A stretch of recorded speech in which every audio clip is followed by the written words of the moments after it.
Cette eau de vie, vous savez ce que ça apporte? Ça apporte la gloire de Dieu sur ta vie. Et quel est le rôle de la gloire de Dieu? Beaucoup disent j'ai la gloire de Dieu sur moi. Beaucoup parlent de la gloire de Dieu, mais ils ne connaissent pas le rôle que la gloire de Dieu joue dans ta vie. Quand même tu es là, peut-être tu dis ah, je resplendis, je suis né de nouveau, je suis un chrétien, l'expérience d'une nouvelle gloire. Cette nouvelle gloire, comment ça se manifeste dans ta vie? Est-ce que cette nouvelle gloire se manifeste dans ta vie? Si cette gloire se manifeste dans ta vie ne serait plus là où tu es aujourd'hui. Parce que cette nouvelle gloire, la gloire de Dieu, vous savez ce que ça cherche? La gloire de Dieu cherche des situations chroniques de ta vie pour pouvoir manifester sa puissance.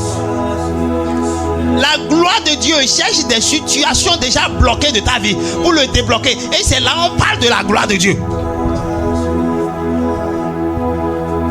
La gloire de Dieu cherche quand tu dis je ne peux plus.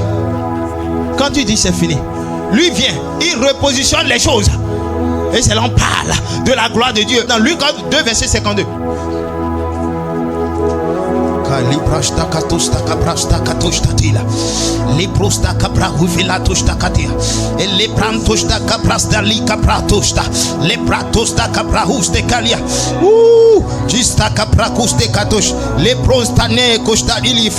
Luc 2. Oui. Oui. Merci. Et Jésus croissait en sagesse et en stature et en grâce devant Dieu et devant les hommes. Je vous ai déjà dit, c'est les mêmes onction qu'ils ont utilisées pour un Jésus-Christ qui est disponible pour toi et moi. Et pour grandir, tu as besoin de croître en sagesse, en stature. Comment croître en sagesse et en stature?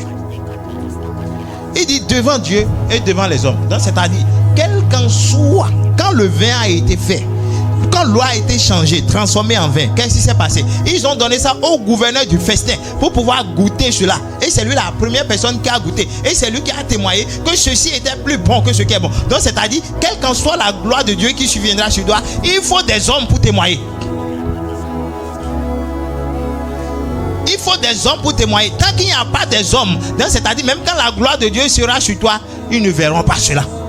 Si les gens ne sont plus en vie pour témoigner de la gloire de Dieu sur ta vie, cette gloire qui est venue sur toi devient inutile. Kai. Tout ce qui se passe dans ta vie aujourd'hui. Kai. Tout ce qui se passe dans ta vie aujourd'hui. Laisse-moi te dire, l'échec, manque de l'argent, les soucis, des rêves, tout ça là, c'est des matières premières. Hein? C'est des matières premières que tu dois confier dans une atmosphère qui va le transformer en produit fini par la gloire de Dieu. Je suis désolé, hein. Moi je veux me marier. Et tu ne brûles pas. Tu veux te marier comment? Tu ne sais pas qu'il faut aller acheter ton mariage dans le monde spirituel avant de venir dans le monde physique. C'est ça on a lu. Ça coulera de flot. L'eau de source de vie qui était déjà dans ton sein. Out of my belly shall flow rivers, rivers of living waters. Je vais vous montrer quelques exemples là où la gloire de Dieu s'est manifestée. Première des choses, la mort de Lazare. Hein? Quand Lazare est mort, ils ont appelé Jésus-Christ. Ah, ton ami est mort. Vous voyez, Jésus-Christ pouvait courir en même temps et venir prier pour qu'il se ressuscite. Il dit non, je ne vais pas courir parce que si je cours, ils vont dire non, en fait c'était une crise, il n'était pas vraiment mort. Jésus-Christ a laissé. En fait la situation est devenue chronique. Ils l'ont enterré d'abord. Ils l'ont enterré le premier jour. Il dit bon, s'il revient, je reviens, ils vont dire non, que c'est une grâce. Il a laissé. Deuxième jour, troisième jour, quand il est venu, il dit il est où? Il dit les mêmes personnes qui ont dit que bon, regarde ce qu'il fait, il ne connaît rien. Les mêmes personnes vont dire ah, comment je peux faire pour être comme toi? C'est ça, c'est de ça il s'agit. La puissance. Tout se base sur la puissance. Cette eau de vie, c'est le Saint-Esprit. Cette eau que tu dois remuer chaque matin avant de sortir, c'est le Saint-Esprit. Quand tu dis Seigneur, je te remercie, je te dis merci, je ne dis pas que c'est mauvais, c'est bon, mais tu ne remues rien. Tu commences par remuer quand tu mets ton esprit en prière. Parce que quand tu mets ton esprit en prière, des choses commencent par se passer dans ta vie. Et toi-même, tu ne comprends plus rien. Tu te poses des questions, tu dis qu'est-ce qui m'arrive? Ça descend de ton ciel. Là sur la terre. Tu ne peux pas juste là. Tout ce que tu vois, c'est le ciel.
Vas-y, prie, remue un peu, remue un peu, remue un peu, vas-y, remue un peu, remue, aïe, remue un peu, Jesus, remue un peu,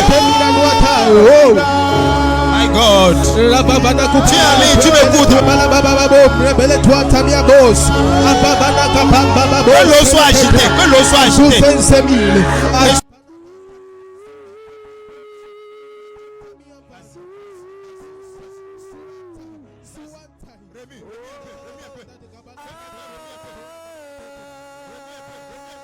Vas-y, dépose la situation.